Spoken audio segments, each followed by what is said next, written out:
October was not a bad month for video games. There was quite a lot of news, and we even got some pretty major new releases. So without further ado, let's dive into the gaming news of October 2022.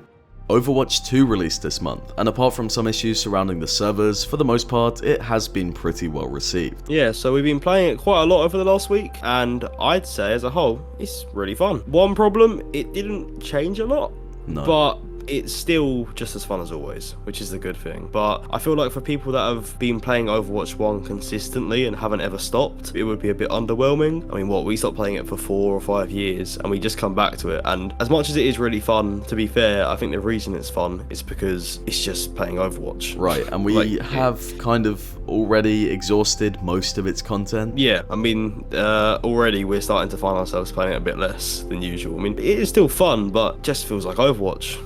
It doesn't feel very different at all, if I'm honest. Maybe there's a couple new maps. The Halloween event's on currently, and that's quite good. It's half of it is reused from the original game, but they have introduced this sort of new campaign thing, which we thought was fun. It's a bit on the shorter side, and it's not too challenging, but it was quite entertaining. Yeah, I mean, we played it, finished it within half an hour on the basic difficulty. Yeah, and then the harder difficulties are just the exact same thing, but they have more health pretty much. So it's fun while it lasts, but it doesn't last very long.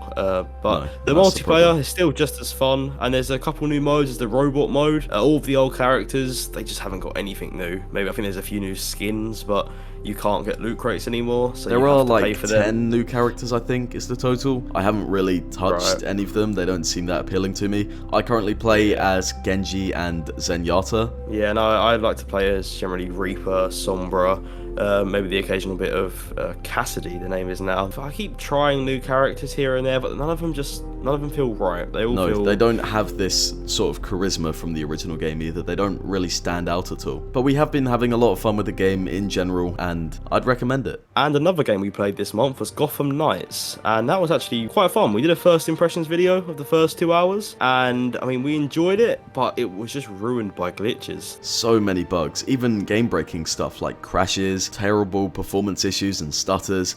It just wasn't a smooth experience, and it's a shame because we really enjoyed it. Everything about it seemed quite fun. I mean, I've really enjoyed the combat. I liked the open world. The traveling was good.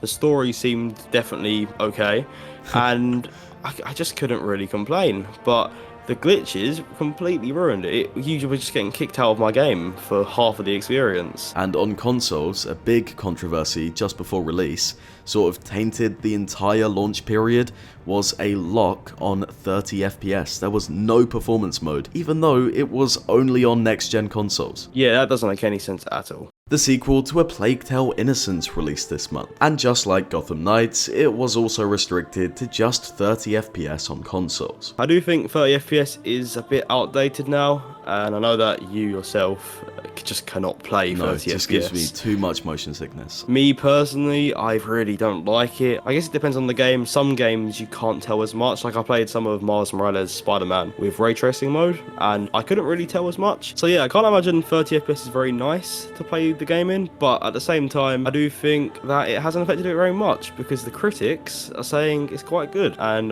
right now, the Metacritic score is 85 with a user score of nearly 8, which is quite good. Still, it would put me off playing the game. I know that for sure. Yeah, I mean, I don't think it'll be a very nice experience, but maybe they've just kind of covered it up in the type of game that it is. Because I do know that in some games, like I said, it's not as noticeable. So maybe it's one of those games. I don't know how they would have done that, but I guess people have just put up with it.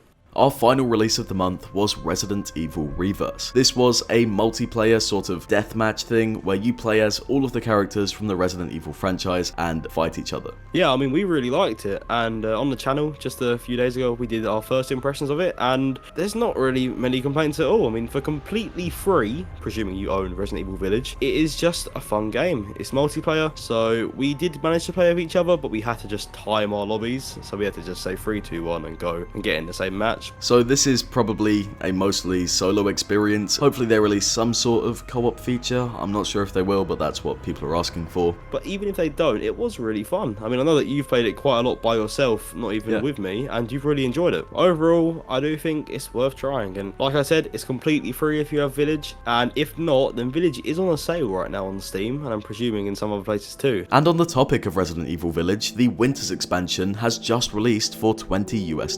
This update includes the upgraded Mercenaries mode where you can play as Heisenberg, and also the infinitely memed character Lady Dimitrescu. On top of that, you can now play the entire campaign in third-person mode, and finally, they have released a completely new sort of mini campaign called the Shadows of Rose. I'd say it seems like it's definitely worth a try, and if you're a fan of third-person, then playing the whole game in it does sound like quite a good deal, and $20 US isn't that bad, to be fair. I mean, it's not the cheapest, but it's not that expensive, so I think it might be worth a try, and it seems like it's quite a good DLC. For the third month in a row, there's been even more news regarding Cyberpunk 2077 and its developer CD Projekt Red. At the start of the month, CDPR revealed that they're working on multiple sequels to both of their major franchises, and also a brand new, entirely distinct third IP. Yeah, I mean, I think it comes to about 7 new games in total, so there's quite a lot to be excited for any fans of The Witcher or Cyberpunk. A lot of these just have code names right now, but I believe so far the titles that have been announced are 5 Witcher games, in which 3 of these form the new trilogy, 1 Cyberpunk 2077 sequel, along with finally their new IP, which I think is called Hadar.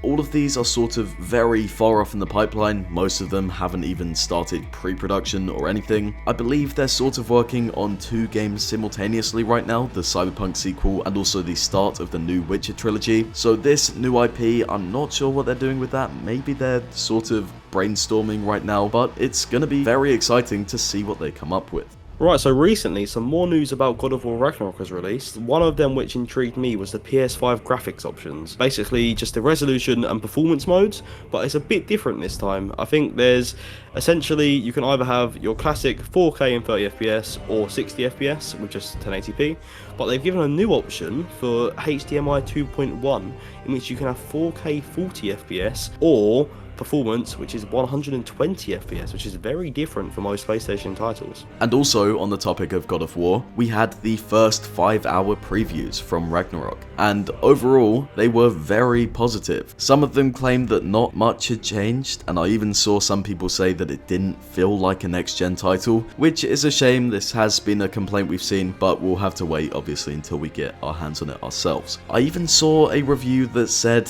it made them cry in the first 10 minutes, so I think we're in store for an emotional roller coaster. Yeah, I mean, I do think it's going to be great. I'm very excited.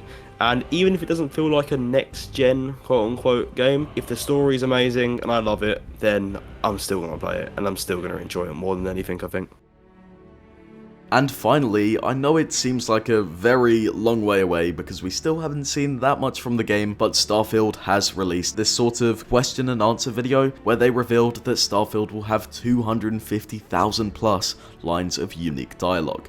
This is much larger than both Fallout 4 and Skyrim, which were massively critically acclaimed titles, especially Skyrim, so it will be interesting to see just how much bigger in scale Starfield is. Yeah, I mean, the sheer amount of voice lines they have is crazy. I know Skyrim, which you've played, I haven't personally played it, but it has over 60,000 voice lines. That means Starfield has 4 times the amount, which is just crazy to think about. I mean, it is such a high number of voice lines where I feel like you'd never be able to get through every single part of content in the game, which is quite crazy to think about.